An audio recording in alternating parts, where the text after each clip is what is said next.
जोहार नमस्कार। झारखंड समेत देश दुनिया की तमाम बड़ी खबरों में से कुछ प्रमुख खबरों पर आइए नजर डालते हैं। जोहार दर्शकों, स्वागत है आपका आज के ताज़ा समाचार बुलेटिन में। हम आपके लिए लेकर आए हैं झारखंड और देश दुनिया की बड़ी एवं महत्वपूर्ण खबरें। तो चलिए बिना देर किए शुरू करते हैं। सबसे पहले बात झारखंड की। झारखंड नगरपालिका चुनाव 2026 के तहत सोमवार को मतदान की प्रक्रिया शांतिपूर्ण ढंग से संपन्न हुई, जिसमें चतरा 68.88% और साहिबगंज 66.34% मतदान के साथ अग्रणी जिलों में रहे। पाकुड़, लातेहार और सरायकेला खरसावां जैसे क्षेत्रों में भी मतदाताओं ने जबरदस्त उत्साह दिखाया और वोटिंग प्रतिशत 60 के पार पहुंचा, जबकि धनबाद में मतदान की रफ्तार अपेक्षाकृत धीमी रही और यहां 53.99% वोट दर्ज किए गए।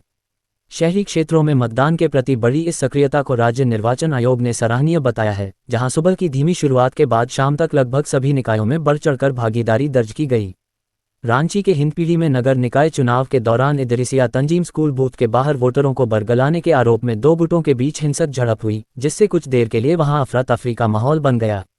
हालांकि पुलिस ने समय रहते हस्तक्षेप कर भीड़ को खदेड़ दिया और स्थिति को काबू में कर लिया, जिसके बाद मतदान प्रक्रिया बिना किसी बड़े व्यवधान के सामान्य रूप से संपन्न हुई। रांची के संवेदनशील हिंदपीढ़ी इलाके में नगर निकाय चुनाव के दौरान एसएसपी राकेश रंजन और कोतवाली डीएसपी प्रकाश सोहे ने स्वयं मोर्चा संभालते हुए विभिन्न मतदान केंद्रों का सघन निरीक्षण किया। अधिकारियों ने पुलिस बल को मुस्तैद रहने और किसी भी अफवाह या गड़बड़ी को तुरंत रोकने के सख्त निर्देश दिए, ताकि कड़ी सुरक्षा के बीच मतदाता बिना किसी डर के अपने मताधिकार का प्रयोग कर सकें। बोकारो के चास नगर निगम के बूथ संख्या 32 पर फर्जी मतदान के विरोध के दौरान भड़की हिंसा में उपद्रवियों ने बीच बचाव करने पहुंचे एसडीपीओ प्रवीण सिंह पर हमला कर उन्हें घायल कर दिया। घटना के बाद एसपी ने भारी पुलिस बल के साथ मोर्चा संभालते हुए कई संदिग्धों को हिरासत में लिया है और वीडियो फुटेज के आधार पर दोषियों के खिलाफ सख्त कार्रवाई की प्रक्रिया शुरू कर दी है। रामगढ़ नगर निकाय चुनाव के तहत 4 प्रखंडों की 32 सीटों पर सोमवार को दोपहर 1 बजे तक उत्साहपूर्ण माहौल में 38.56% मतदान दर्ज किया गया, जिसमें मांडू प्रखंड सबसे आगे रहा। जिला प्रशासन की कड़ी सुरक्षा और निगरानी के बीच बड़ी संख्या में युवा, महिलाएं और बुजुर्ग मतदाता शांतिपूर्ण ढंग से अपने मताधिकार का प्रयोग कर रहे हैं। वोटों का फाइनल प्रतिशत की जानकारी का आकलन हो रहा है। धनबाद के लोयाबाद नगर निगम क्षेत्र में बैलेट पेपर की छपाई में बड़ी गड़बड़ी के कारण वार्ड संख्या 8 के 2 बूथों पर मतदान के दौरान भारी हंगामा हुआ, जहां वार्ड 8 की पर्चियों के बीच वार्ड 9 के मतपत्र पाए गए।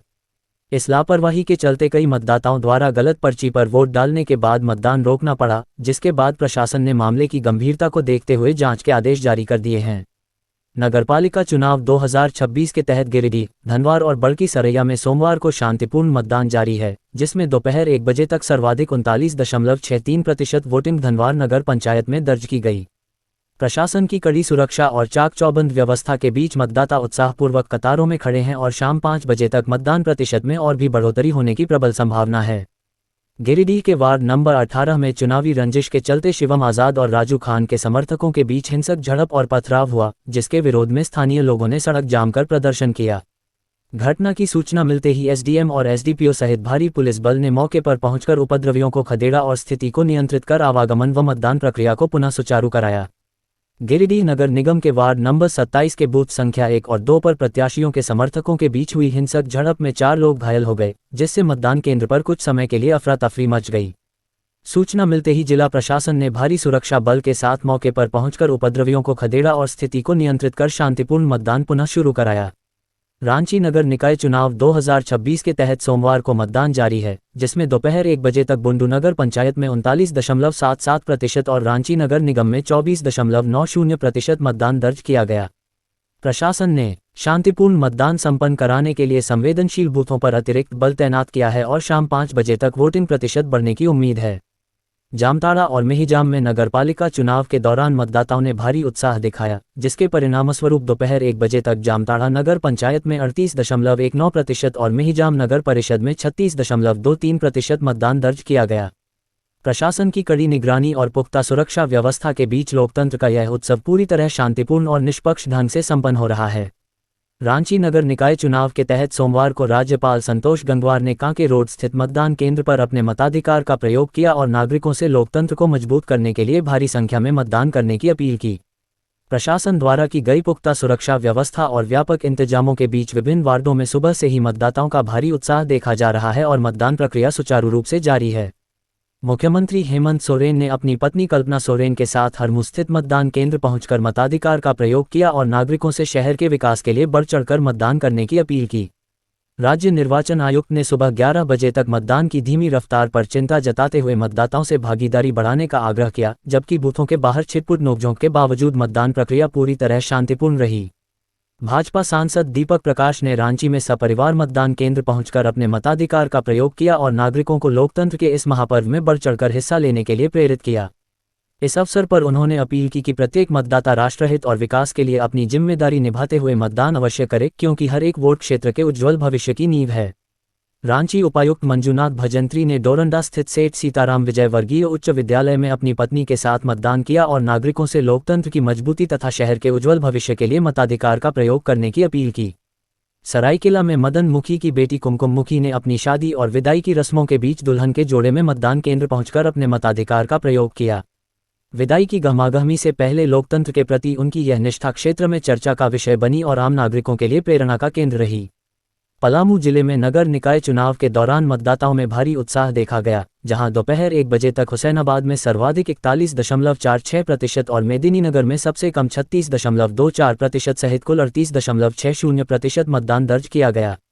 डीसी समीरा एस और एसपी रीश्मा रमेशन ने स्वयं बूथों का दौरा कर सुरक्षा व्यवस्था का जायजा लिया, जिससे पूरे जिले में मतदान प्रक्रिया शांतिपूर्ण और व्यवस्थित ढंग से जारी रही। हजारीबाग नगरपालिका निर्वाचन 2026 के तहत सोमवार को मतदाताओं में भारी उत्साह देखा गया, जिसके परिणामस्वरूप दोपहर 1 बजे तक जिले में कुल 30.02% मतदान दर्ज किया गया। प्रशासन द्वारा की गई पुख्ता सुरक्षा व्यवस्था और दंडाधिकारियों की तैनाती के बीच युवा, महिला और बुजुर्ग मतदाता शांतिपूर्ण ढंग से अपने मताधिकार का प्रयोग कर रहे हैं। रांची के वार्ड नंबर 18 में चुनावी गठबंधन के बावजूद कांग्रेस नेता राजेश गुप्ता और जेएमएम समर्थित प्रत्याशी सोमवीत माझी के बीच बूथ पर ही तीखी झड़प हो गई, जिससे कुछ समय के लिए तनाव व्याप्त हो गया। पुलिस ने तुरंत हस्तक्षेप करते हुए दोनों नेताओं को मतदान केंद्र से बाहर किया और स्थिति को शांत कराकर मतदान प्रक्रिया को पुनः सुचारू रूप से बहाल कराया। धनबाद के वार्ड संख्या 27 में पार्षद प्रत्याशी पुष्पा देवी और पिंकी देवी के समर्थकों के बीच मतदाताओं को प्रभावित करने और बाहरी लोगों के प्रवेश के आरोपों को लेकर हिंसक झड़प व हाथापाई हुई। मौके पर पहुंची पुलिस ने तुरंत हस्तक्षेप करते हुए दोनों पक्षों को मतदान केंद्र से बाहर खदेड़ा और स्थिति को नियंत्रित कर वोटिंग प्रक्रिया को पुनः बहाल कराया। भाजपा की मेयर प्रत्याशी रोशनी खलखो ने रांची नगर निकाय चुनाव के दौरान अपने मताधिकार का प्रयोग करते हुए नागरिकों से शहर के विकास के लिए शांतिपूर्ण और निर्भीक होकर मतदान करने की अपील की। जेएससीए के अध्यक्ष और रांची के पूर्व डिप्टी मेयर अजय नाथ शाहदेव ने अपने मताधिकार का प्रयोग करते हुए रांचीवासियों से शहर के विकास के लिए लोकतंत्र के इस महापर्व में बढ़ चढ़कर भागीदारी करने की भावुक अपील की। अब देखिए राष्ट्रीय एवं अंतर्राष्ट्रीय सुर्खियां। बंगाल की राजनीति के चाणक्य कहे जाने वाले पूर्व केंद्रीय रेल मंत्री और विधायक मुकुल रॉय का 23 फरवरी 2026 को लंबी बीमारी के बाद कोलकाता के एक अस्पताल में निधन हो गया। उनके पुत्र शुभ्रांशु रॉय ने इस दुखद समाचार की पुष्टि की है, जिससे राजनीतिक जगत में शोक की लहर दौड़ गई है। पश्चिम बंगाल विधानसभा चुनाव 2026 की घोषणा से पूर्व मुख्यमंत्री ममता बनर्जी ने गुरुवार को नबान में कैबिनेट की अहम बैठक बुलाई है, जिसे चुनाव से पहले सरकार की आखिरी औपचारिक बैठक माना जा रहा है। इस बैठक में राज्य के विभिन्न विभागों में खाली पदों को भरने, नई नियुक्तियों और निवेश से जुड़े बड़े प्रस्तावों पर मुहर लगने की संभावना है। चुगलखोरी पर जुर्माना। छत्तीसगढ़ के बालोद जिले के मेड़की गांव में आपसी भाईचारा बनाए रखने के लिए ग्राम सभा ने ऐतिहासिक निर्णय लेते हुए चुगली करने या गलत अफवाह फैलाकर विवाद पैदा करने वालों पर 5,000 रुपये का जुर्माना लगाने का प्रस्ताव पारित किया है। इसके साथ ही गांव में शराब की बिक्री करने वालों पर 10,000 रुपये का दंड और सार्वजनिक कार्यक्रमों में नशा करके आने वालों पर भी सख्त आर्थिक कार्रवाई का नियम लागू किया गया है। जम्मू कश्मीर के किश्तवाड़ में सुरक्षा बलों ने 326 दिनों तक चले ऑपरेशन त्रासी के तहत जैश-ए-मोहम्मद के 7 वांछित आतंकियों को मार गिराया, जिसमें 10 लाख का इनामी आतंकी सैफुल्लाह भी शामिल है। दुर्गम पहाड़ी इलाकों में आधुनिक ड्रोन और सैटेलाइट तकनीक की मदद से चलाए गए इस लंबे रणनीतिक अभियान ने इलाके में सक्रिय आतंकी नेटवर्क को ध्वस्त करने में बड़ी सफलता हासिल की है। कर्नाटक सरकार 16 साल से कम उम्र के बच्चों के लिए स्मार्टफोन और सोशल मीडिया के इस्तेमाल पर प्रतिबंध लगाने की तैयारी कर रही है, ताकि उन्हें मानसिक तनाव और नशीली दवाओं जैसी लत से बचाया जा सके। मुख्यमंत्री सिद्धारमैया ने ऑस्ट्रेलिया और यूरोपीय देशों का उदाहरण देते हुए संकेत दिया है कि बच्चों को डिजिटल लत से दूर कर पढ़ाई और खेलकूद की ओर प्रेरित करने के लिए जल्द ही कड़े कानून लागू किए जा सकते हैं। ये थी आज की बड़ी खबरें। अगर आप ऐसे ही अपडेट्स पाना चाहते हैं तो हमारे YouTube चैनल को सब्सक्राइब करें, Facebook पेज को लाइक करें और इस वीडियो को लाइक एवं शेयर जरूर करें। फिर मिलेंगे अगले बुलेटिन में। तब तक के लिए जोहार और नमस्ते। कैसी लगी आपको हमारी ये खबर, ये हमें कमेंट बॉक्स में लिखकर ज़रूर से बताएं। और ऐसे ही नवीनतम ताज़ा अपडेट्स, खास खबरों से रूबरू बने रहने के लिए बने रहें हमारे संग। कैमरा के पीछे से मेरा सहयोग कर रहे अजय महतो, आनंद चौहान के साथ मैं यजत पिंटू रांची।